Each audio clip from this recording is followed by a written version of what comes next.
नमस्कार, टीच विथ शान्वीमध्ये तुम्हा सर्वांचं मनापासून स्वागत। आजच्या व्हिडिओमध्ये आपण पाहणार आहोत की क च्या साऊंडसाठी आपण कधी सी वापरायचं, कधी के वापरायचं, तर कधी सी के वापरायचं। तर क च्या साऊंडसाठी आपण नेहमी वेगवेगळे अक्षर वापरतो, जसं की कार, कार शब्द असेल तर आपण वापरतो सी ए आर। क चा साऊंड आहे पण आपण सी ए आर वापरतो। त्याऐवजी जर शब्द असेल किड, किड, तर आपण CID असं न लिहिता KID असं लिहितो। हे चूक आहे, हे बरोबर आहे की KID। इथं सुद्धा क चा साऊंड आहे पण आपण वापरतोय काय तर के। आणि त्याऐवजी सिक हा शब्द बघा, सिक, तर इथं सुद्धा क चा साऊंड आहे पण इथं दोन्हीही वापरला आहे आपण, सी पण आणि के पण। तर मग हा फरक का असतो हे मी तुम्हाला आजच्या व्हिडिओमध्ये सांगणार आहे की कधी क च्या साऊंडसाठी कधी आपण सी वापरायचा आहे, कधी के वापरायचा आहे आणि कधी सी के दोन्ही सुद्धा एकत्र वापरायचे।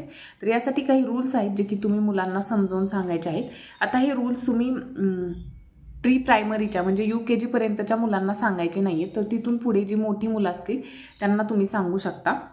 बऱ्याचदा काय होतं की मुलांना आपोआप प्रॅक्टिसने हे वर्ड्स आपोआपच जमायला लागतात, त्यांना रूल्सची पण गरज पडत नाही। पण जर बाय चान्स काही जणांना माहिती नसेल तर रूल्स सांगणं गरजेचं आहे, किंवा सुरुवातीला मुलांच्या लक्षात येण्यासाठी रूल्स माहिती असणं गरजेचं आहे। तर रूल नंबर 1 आहे की सी हा नेहमी AOU या शब्दांच्या आधी येतो। म्हणजे शब्दामध्ये जर A, O किंवा U या तिन्हीपैकी कोणतंही अक्षर असेल, या तिन्हीपैकी या कोणताही ओवेल असेल तर त्याच्या आधी सी वापरतात। जसं की इथं आपण बघू शकतो, शब्द आपण घेतलाय कार, ए आलेला आहे, त्याच्या आधी काय वापरलेलं आहे सी। आणि के नेहमी वापरला जातो ई आणि आय सोबत।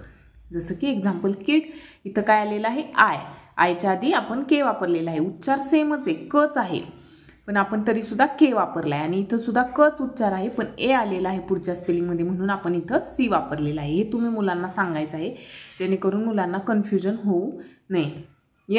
यासोबत आणखीन एक हे ट्रिक लक्षात ठेवण्यासाठी, हा रूल लक्षात ठेवण्यासाठी तुम्ही मुलांना 1-2 ड्रॉइंग करून दाखवू शकता। बुक्समध्ये सुद्धा या पद्धतीच्या ड्रॉइंग करून दिलेल्या आहेत। हा आहे सी आणि याला तुम्ही वेगळ्या कलरने कंप्लीट करा जेणेकरून मुलांच्या हे लक्षात राहायला मदत होईल।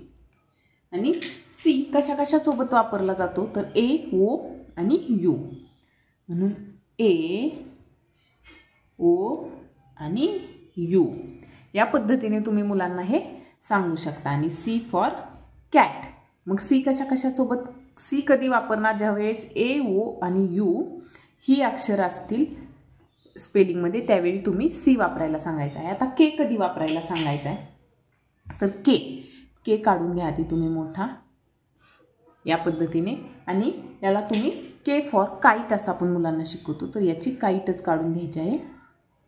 आणि कधी वापरतो के किंवा काईट तर ज्यावेळी शब्दांमध्ये ई किंवा आय असेल, ई किंवा आय असेल त्यावेळी आपण के वापरणार आहोत। तर हे मुलांना तुम्ही या चित्राद्वारे सहज आणि सोप्या पद्धतीने समजावून सांगू शकता, त्यामुळे हा रूल मुलांच्या लक्षात राहायला मदत होते।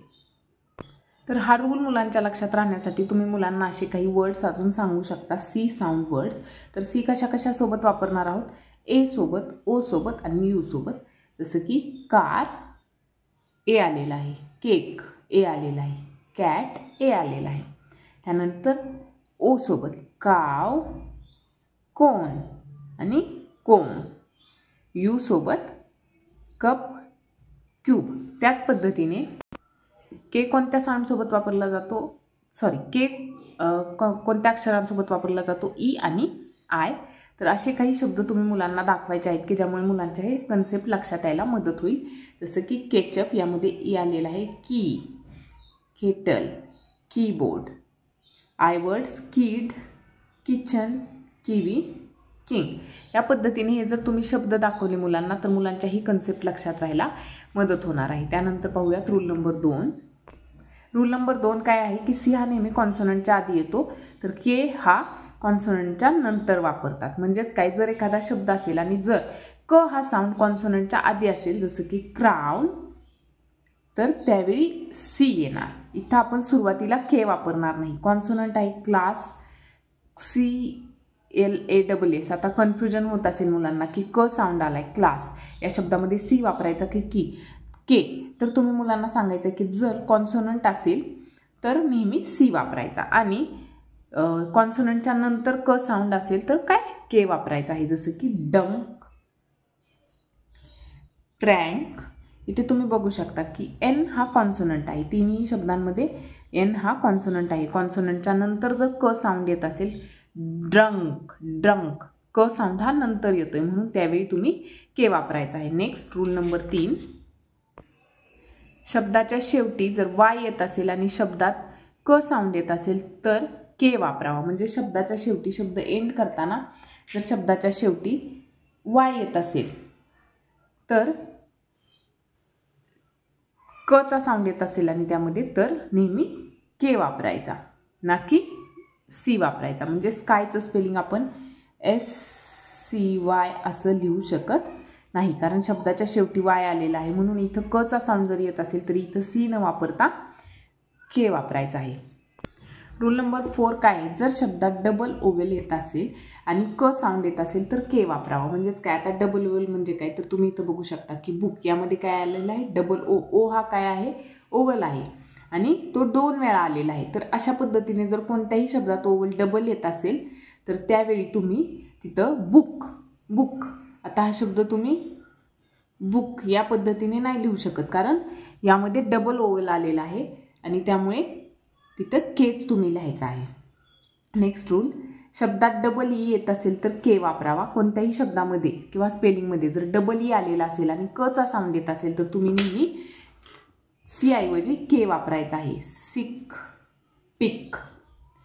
Rule number 6, long vowel sound ईचा येत असेल तर के वापरावा. जर एखाद्या शब्दामध्ये ईचा लॉंग ओवेल साऊंड आपण म्हणत असेल, जसं की स्पीक हा शब्द आहे, स्पीक, ईला आपण ईच वाचत आहोत, नाही तर फोनिक थ्रू आपण ईला काय वाचतो तर ए.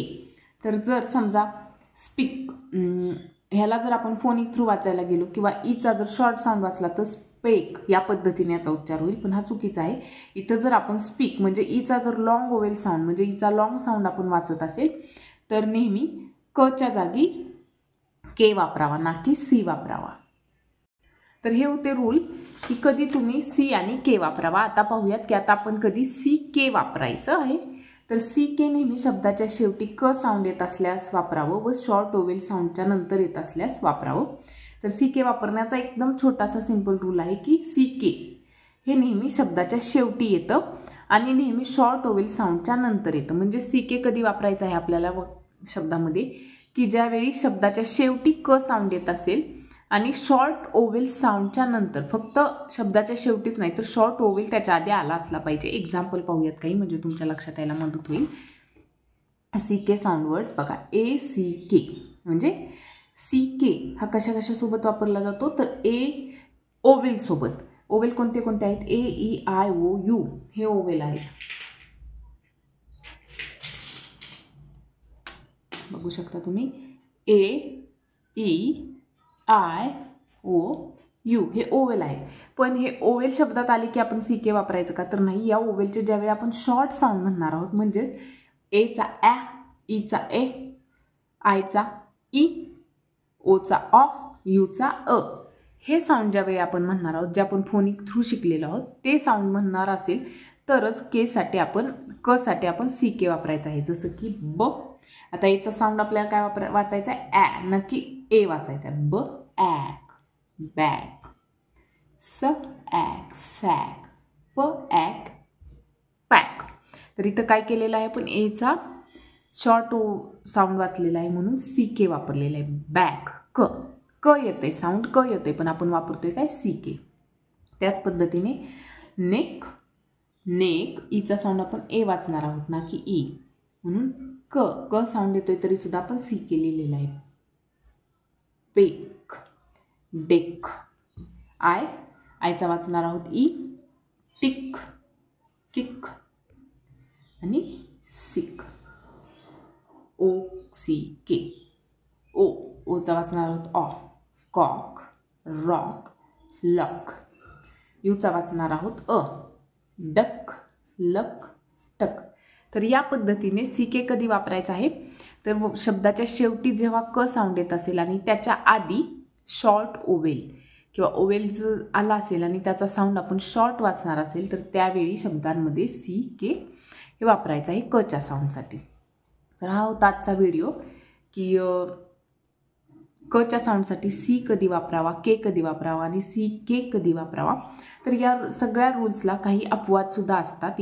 इंग्रजी ही खूप मोठी भाषा आहे, त्यामुळे काही अपवाद यामध्ये सापडतात. तर ते अपवाद वगळता बऱ्यापैकी शब्दांवरती हा रूल लागू होतो. तुम्हाला जर हा व्हिडिओ आवडला असेल तर व्हिडिओला लाईक करा, शेअर करा आणि चॅनलला सबस्क्राईब नक्की करा. धन्यवाद.